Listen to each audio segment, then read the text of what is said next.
using the story's characters from the bangsawan version while focusing on event and action. The film remains faithful to the original text by presenting Hang Tuah as a hero due to his undivided loyalty to the Sultan.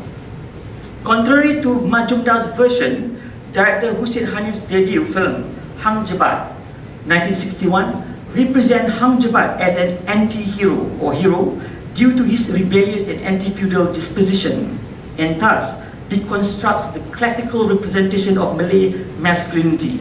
The film was based on Ali Aziz's 1959 play or Sandiwara, Hang Jebat Menderhaka, which was in itself part of a broader interpretation of the Tuah Jebat relationship that occurred in Malay society in the 20th century. Unlike Manjumdar's Hang Tuah, Hang Jebat appears somewhat darker due to its emphasis upon fighting and violence and its downplaying of music and romance. Interestingly, Hussein Hanif's subsequent films, the one I showed just now, also the clips, Dang Anong, as well as Dua Pendekar, offer a strident critique of feudalism and social injustice. So also there were also a number of other purba films produced by Cathay-Keris, also offer a variety of contested and visions about society and culture during those times. With some appeared as a form of anti-hero films. One example is Cucu Datuk Nera, directed by M. Amin. As noted by some film genre theories, regimes of verisimilitude are notions that attribute to each genre its own laws, rules, and norms. For example, in musical film, depictions of characters bursting into song defy conventional notions of realism. They are not only plausible, but a must. Certain genres tend to be judged according to strict conventional canons of realism. For example, melodrama and gangster film, whereas others are recognized as involving more imagination and being closer to fantasy than reality. For example, horror, fantasy, and science fiction, sci-fi.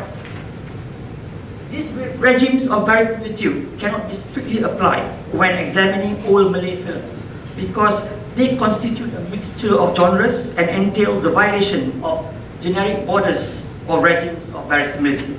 This includes the trademark of Indian popular cinema, that is the de rigueur, song and dance scenes that tended to rupture narrative causality and plausibility.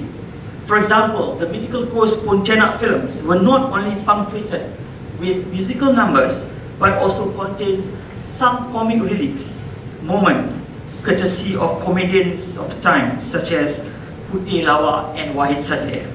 Some old Malay films utilize a mix of the non-realist and or the magic realist narratives and modes adapted mainly from local folklores, legends, and myths.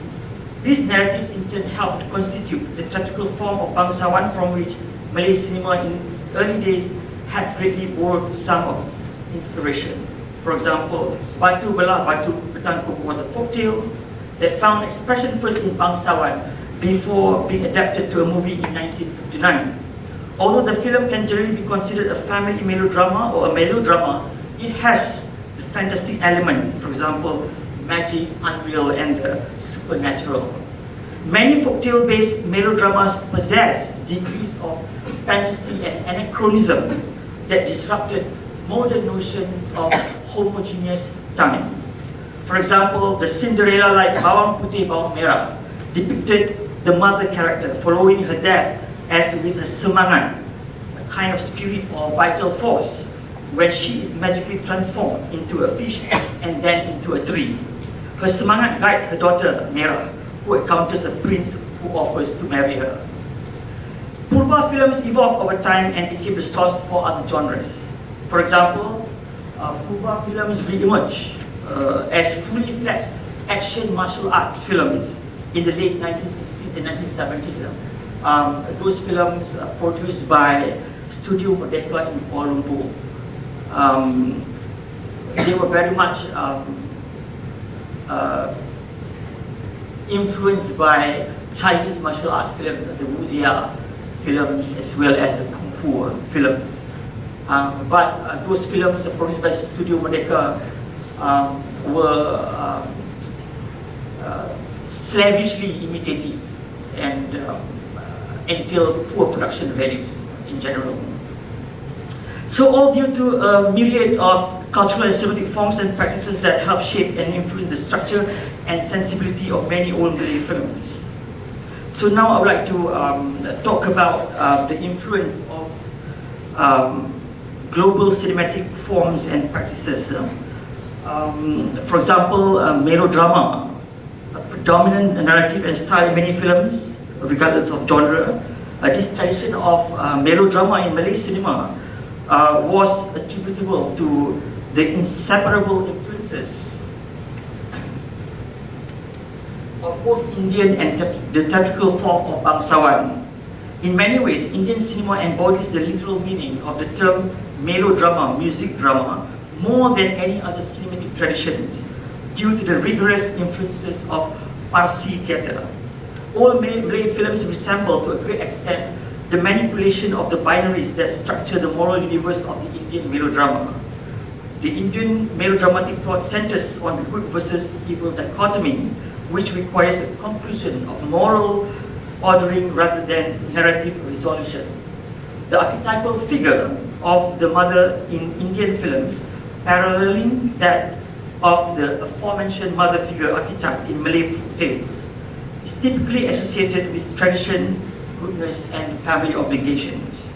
These qualities are epitomized in the mother-son relationship, which overshadows all other family links.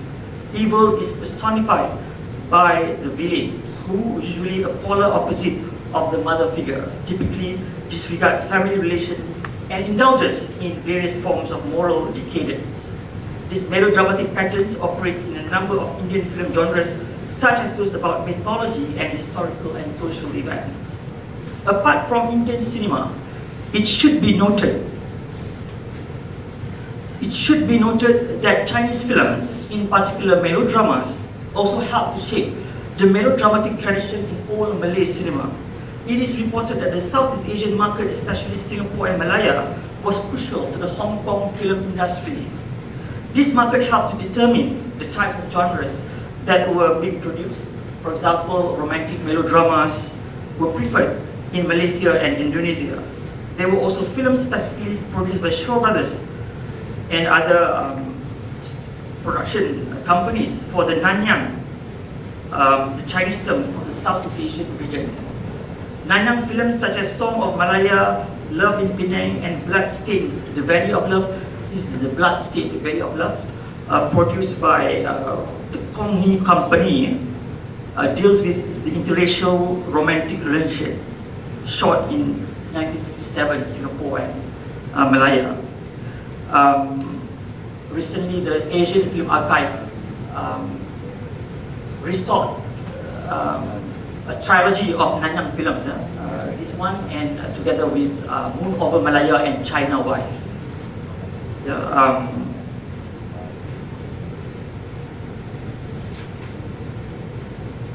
All these films were family melodramas, foregrounding the self-sacrificing woman, the weak man, and in the case of the last film, a love affair between a Chinese man and a Malay woman, themes that also characterized Malay films of the 1950s and 60s. As well, Hong Kong made Cantonese melodramas. One of them is When Beauty Fades from the 12 Ladies' Bower, 1954. This one. Directed by Chow Zi-luk, which was shaped by post-May 4th Chinese literature and Hollywood melodrama, drew some parallel with many themes of Malay films in the 50s and 60s. These include visual tropes such as thunder and lightning to signify danger and threat. The one I mentioned just now, the firasat, the use of firasat as a trope, the clairvoyance or telepathy. Ineffectual men, often artists and teachers, and the mother-son-wife triangle in which the two women become rivals over the man. In addition, this Cantonese melodrama incorporated songs minimally related to the story, rather abruptly inserted into the film and performed in a declamatory way. These songs also appeared in Malay films of the 1950s and 1960s. Another important influence on the melodramatic mode of Malay cinema derived from the two theatrical traditions, bangsawan and sandiwara, as mentioned several times just now. Based on Persian plays that incorporated songs and music, the bangsawan importance lies in its direct influence on Malay cinema, particularly the multiplicity of its social and cultural connections.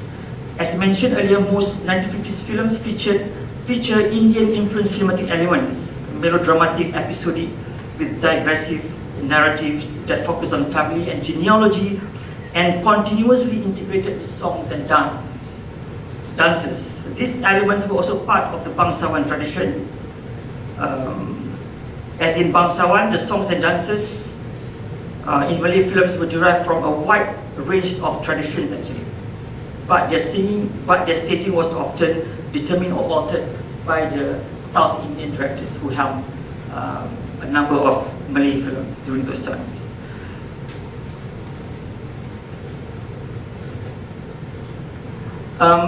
Despite the preference for melodramas, different Hong Kong genres were shown in Malaya and Singapore. The popularity of horror films and ghost or vampire films, these among the Enchanting Shadow, among others. The Enchanting Shadow was remade by Yuhak as the Chinese ghost story, if I'm not wrong. And then films such as Ghost of the Old Mansion, directed by Chiu Shu Keng, and A Beautiful Corpse Comes to Life, 1956, directed by Lee Chen Peng, did stimulate local productions of similar films or similar genres. For example, Pontianak, Putra Bertopeng, and Orang Minyak, The Oily Man. Yeah, it's very interesting. In the first place, this Orang Minyak, The Oily Man, like the Orang Minyak, the film Orang Minyak and Sumpah Orang Minyak with Piramli, were influenced by these Chinese horror films. But in the 1970s, this Piramli Sumpah Orang Minyak influenced a Hong Kong production titled The Oily Maniac. Yes, 1976 production. This is very interesting, you know.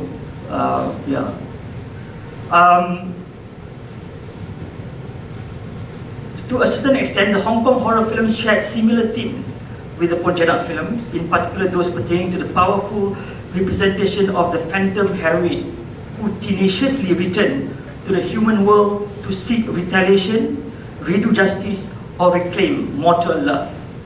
During the time, 7 Pontianak films were made with the Pontianak represented as a vengeful spirit.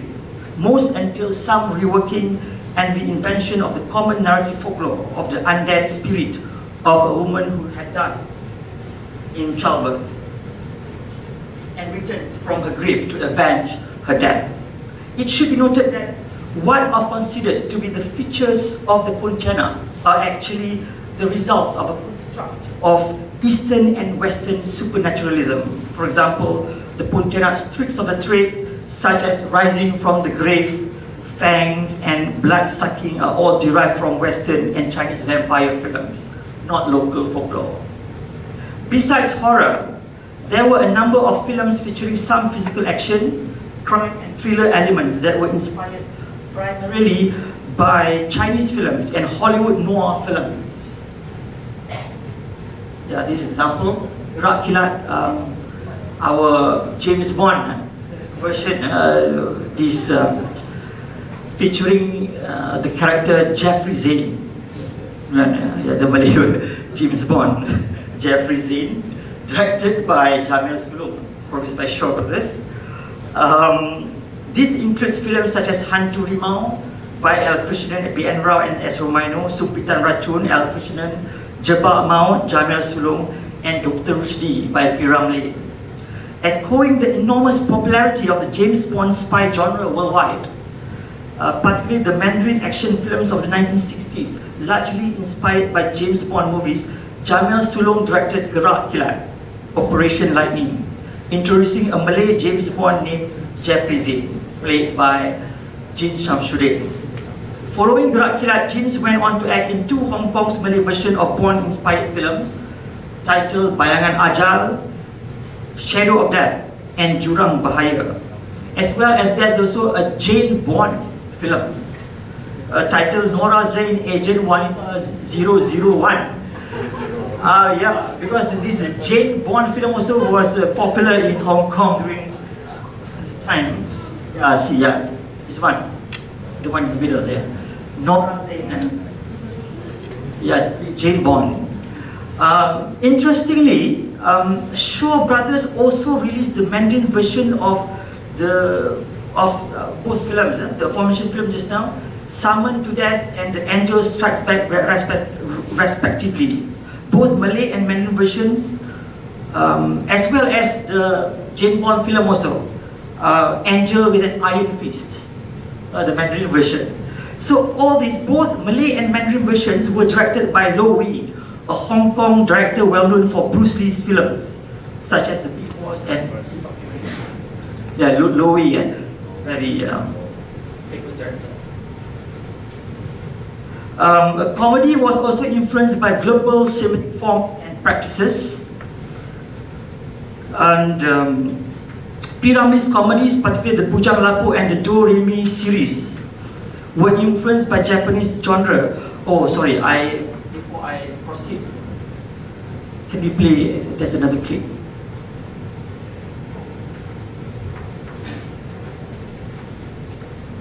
I'm going to show you the first of this James Bond, Jeffrey Z film, Gerak Kilat. This is the opening sequence of the film. This one. It even features a theme song by Kartini Dahari. No, this one. This one. Sorry.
Sung by Kartini Dahari.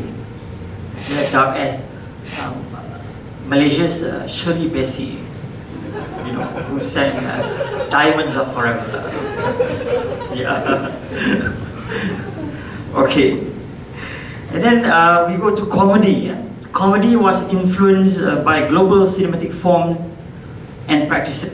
Pyramid's comedies among others, particularly the Bujang Lapo and Do Re Mi series, were influenced by Japanese genre comedy, that is genres of shomin geki, comedies about the lower middle class, and nonsensu mono, nonsense comedy.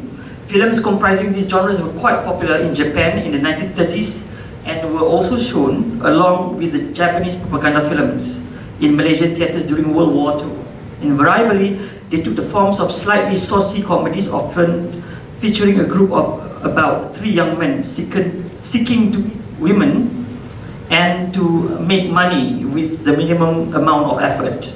The influence of Hollywood copies of the 1930s, particularly the Three Stooges series, constituted yet another significant and obvious influence on P. Ramlee's comedy. The Three Stooges also influenced the Japanese comedies. In addition, a number of P. Ramlee's comedies such as Ali Baba Bujang Lapo, Tiga Abdul,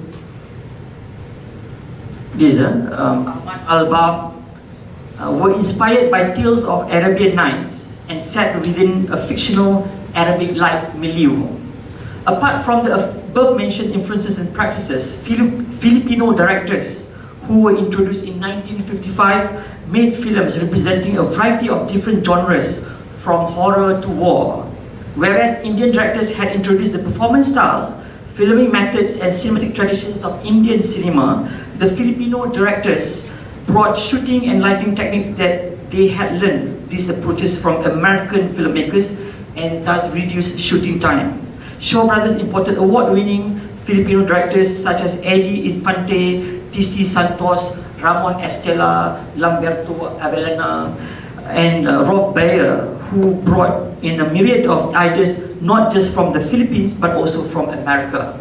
In fact, many of these directors were very Hollywood-oriented, and some had been trained by the Americans. Their screenplays tended to be remakes of Hollywood films, and their films were infused with Western themes and genre elements. So the most prolific director was Ramon Estela. Ramon Estela directed the film Matahari. It's a war film, Matahari,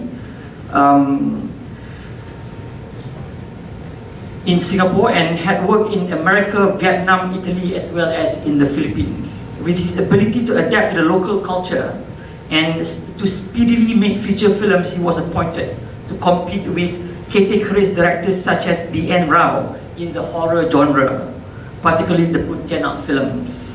Estela directed Anak Pontianak, Pontianak Kembali, produced by Cathay-Keris, and Pusaka Pontianak by Shaw Brothers.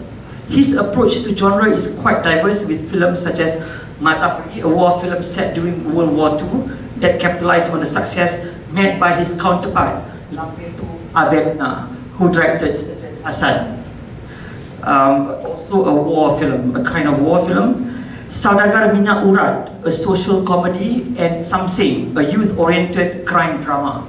In 1963, Estela joined Cathay-Keris via Maria Menado Productions for a short period where he directed 2 melodramas, Bunga Tanjung, a dark melodrama, and Darahku in 1963. All of this alludes to an understanding of genres as cultural categories that transcend the boundaries of cinematic text, while at the same time operating within industry, audience, and cultural practices, a focus that will inform the final section of this lecture. Now I'm just going to show you some of the receptions and use of genre in cultural and industrial practices. So during the Malay cinema's golden age in the 50s and 60s, 2 studios, the Shaw Brothers and Cathay-Keris, vertically integrated the whole industry from production to distribution and then to exhibition. In the process of dominating film production, distribution, exhibition, both studios emphasized product differentiation to attract audiences. Similar to Hollywood and other film industries, this strategy often took the forms of star, director, author, and/or genre.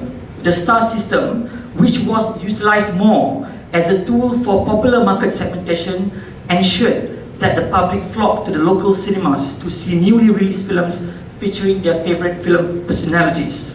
Although few of the films were formulated within a Hollywood-style generic framework, some nonetheless entailed genre elements, whereas others were unarguably genre films. Even the first commercial film produced in Malaya, Singapore, Laila Majnun, directed by B.S. Rajan in 1933/34, was promoted as a romance genre film.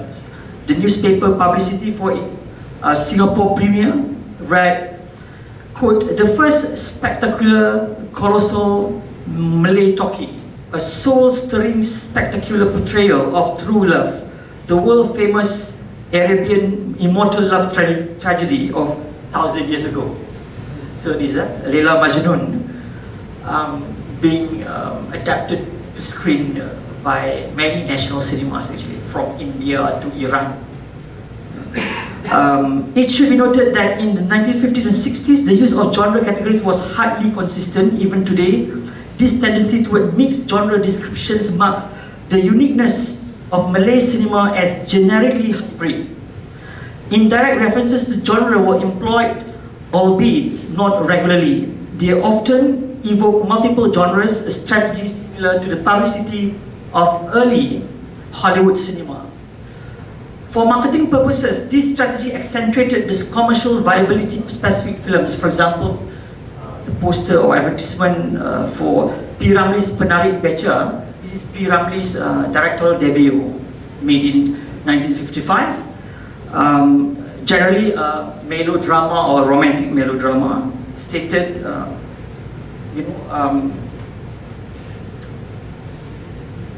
most dynamic drama of all time.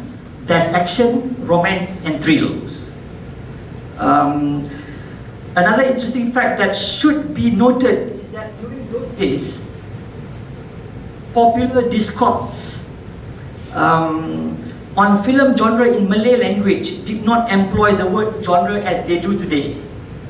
Yeah. So, however, the term corak literally means corak means shape or pattern.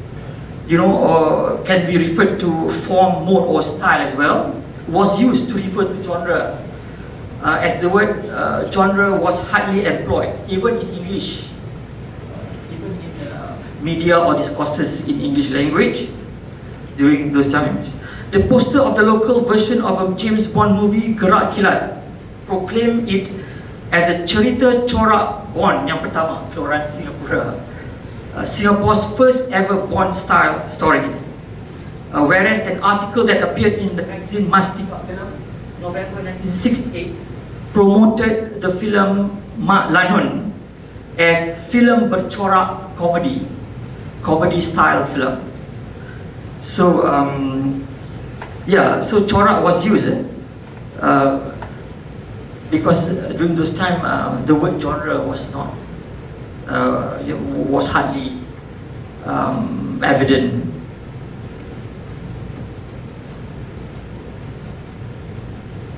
Yeah, like this is Ramlee's horror.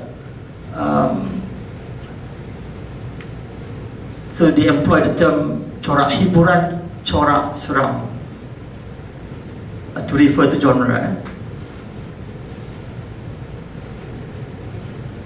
Okay, during those times, genres were used as categorical clusters of discursive processes that transact text via their cultural interactions with industries, audiences, and broader contexts. As a case in point, how might films that feature the Pontianak be understood within the context of the bigger label of the horror genre? How might these films be situated within the context of industrial and cultural contexts? In the review of Pontianak, 1957, in the English daily The Straits Times, Susan Berry used the term horror in reference to a theme, not a genre, nonetheless. Yes. Based on ancient beliefs in vampires, it inevitably has a horror theme. So, even during this time, in America, many advertisement and publicities mechanism use the term cycle to refer to genre. Yeah.